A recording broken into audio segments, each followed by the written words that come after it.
Hello, in this video I'm gonna tell you how you can avoid injuries, maybe even never get injured as much as possible in your gym career and also in your life. So, a guide to injury maxing, avoid injury maxing basically. So first of all, before I start this video, let me just give some introduction on who I am, what I do, and why you should listen to me basically. So, my name is Tata, I'm just a guy. I'm 20 years old. I lift weights. Mostly I do Olympic weightlifting, and I've barely got injured. I never got injured, honestly, basically. Like, I'm not saying I never got hurt in my entire life, but most of the injuries I've had are so minor. They never had to really mostly it's just minor injuries that does not make me have a big setback in life.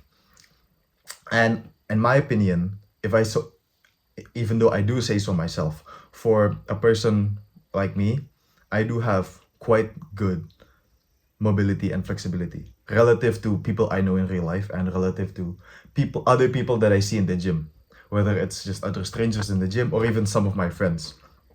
So, I'm just gonna talk about immediately the things that I do basically to avoid getting injured and to stay healthy. Because there's a difference between being muscular and also being athletic.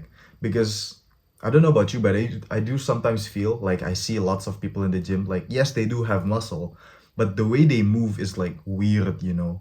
Like, yes, they have the muscle, but it's like they're not used to moving with their body, you know?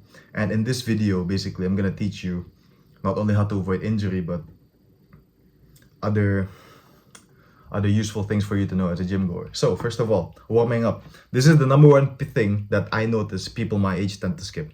You go to the gym, you want to hit, let's say you go to the gym because you want to hit chest day, bench press that day. You immediately go to the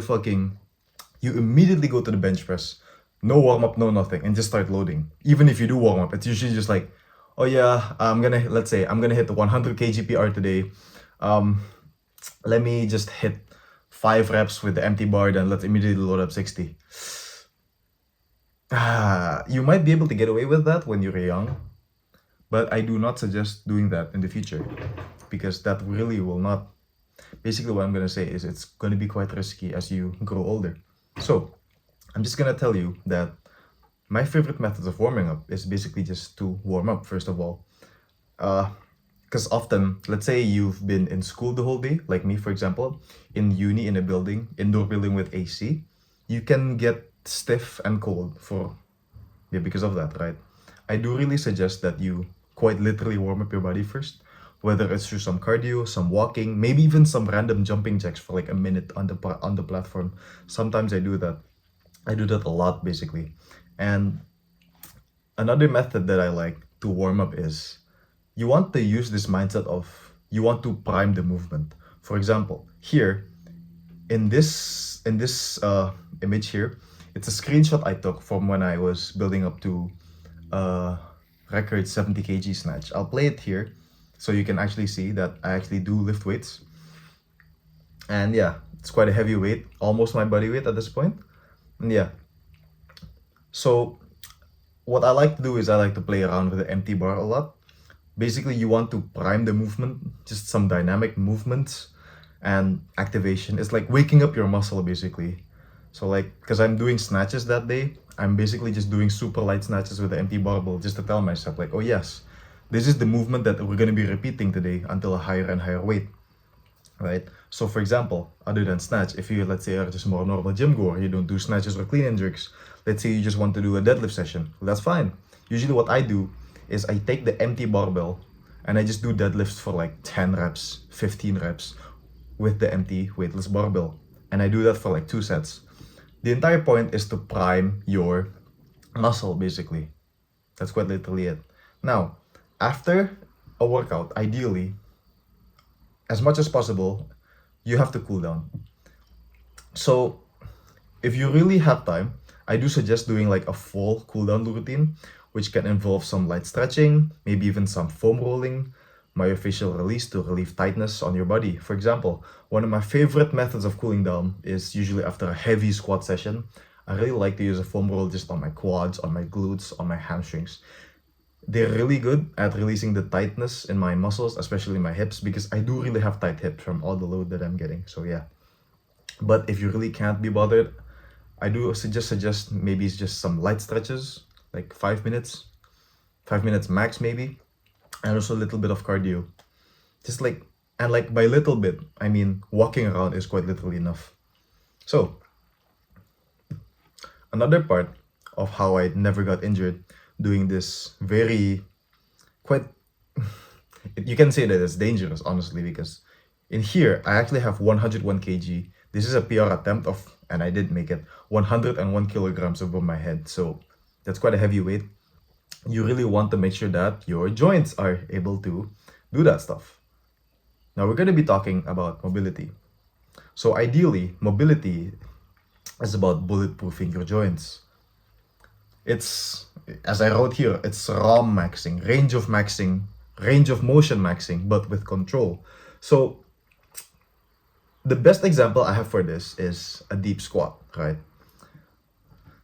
Which I will use as an example to define positions plus load.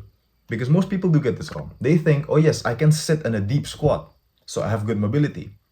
Yes, maybe yes, you can hold that deep squat, but let's add weights on it.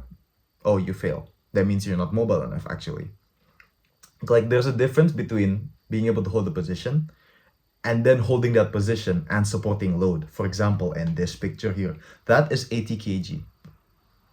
In this exact picture, this is more than my own body weight.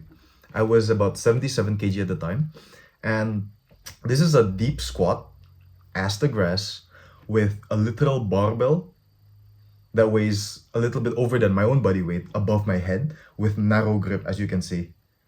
Quite narrow, basically. Look, most people can't even do a deep squat. Most people can't even deep squat with their hands up, let alone this. And that's why, if you look at weightlifters, like elite level weightlifters, they have insane mobility. Just look at people like Lu Xiaojun. I'm doing this with 80 kilos at 77 kg body weight. Lu, with 77 kg body weight, is lifting like, what, 205 kg? 207 kg at 81 kilogram body weight, and that was his peak PB. Yeah, I'm not getting anywhere close to that.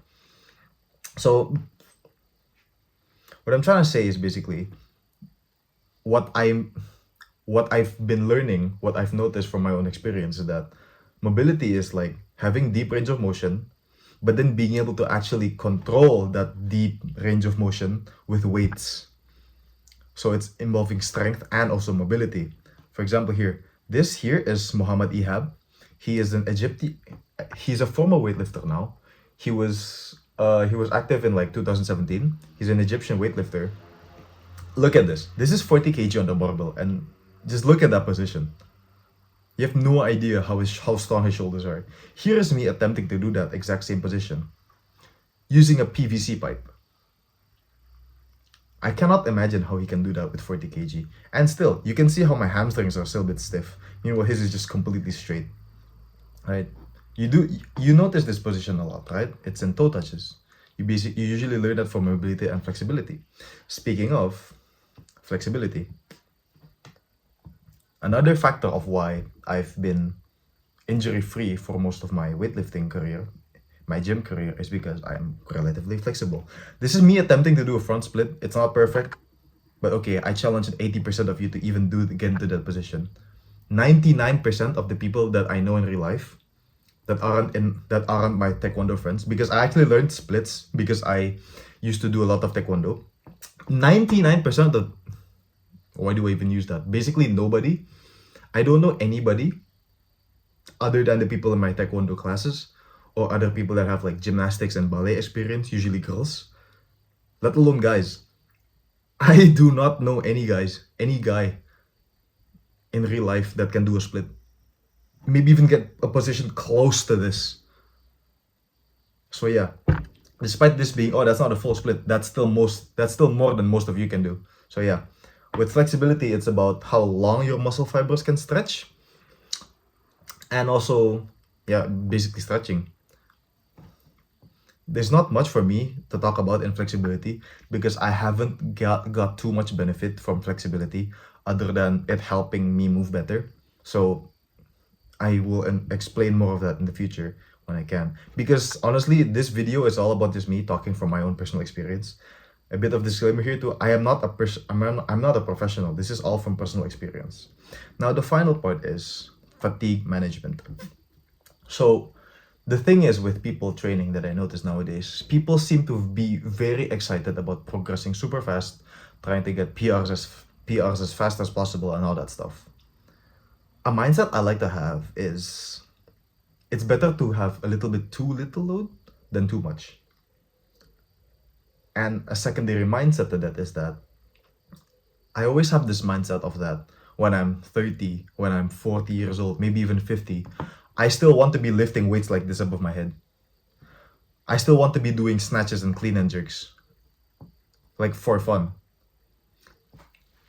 I want to be the white-haired grandpa that can still lift his own body weight above his head. That's the person who I want to be. So if you want to do that stuff, you really need to think in a more longevity mindset. You need to do progressive overload management. You need to, of course, progressive overload, but be fine with it being more of a steady rise, a patient rise. You also need to remember that your muscles, they grow faster than your tendons. I know you hear this a lot, which is why often, even though your muscles are strong enough to progress, you should not. If you increase by 10%, like a new PR, okay, fine.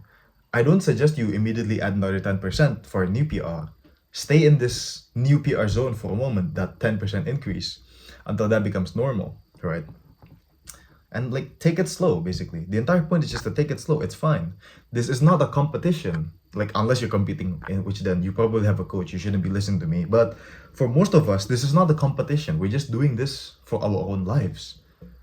Just take it slow. It's fine. And of course, no ego lifting. If you know you can't lift it, do not force yourself. It's not worth it to injure yourself, basically. And another important part is sleep and recovery. Easier said than done, of course, but yeah. It's all truth, we all know about that. And here's a quote that I wrote about fatigue management. So this is from my personal experience as well, because at one point, when I was doing lots of clean and jerks, sometimes the challenge wasn't about doing the actual workout. Because if you actually enjoy the gym, if you actually enjoy like the feeling of gripping a barbell, playing around with it, deadlifting it, doing heavy pulls, doing squats, doing overhead presses, doing jerks, doing cleans, doing snatches, everything, that shit's fun. But sometimes the difficult part is forcing yourself to, okay, no, I will not go to the gym today because I already did a fucking heavy ass clean and jerk PR yesterday and also did a heavy pull session and squats. My CNS is fried. I cannot go to the gym today. That's not good for me. That's harder. That is even more difficult because you're super hyped after the PR yesterday. All you want to do is go back to the gym and just hit more weights. But it's stuff like that that you actually need to control yourself. So yeah, that's it for this video. Thank you very much for tuning in. I'll be seeing you in the next one. Bye bye.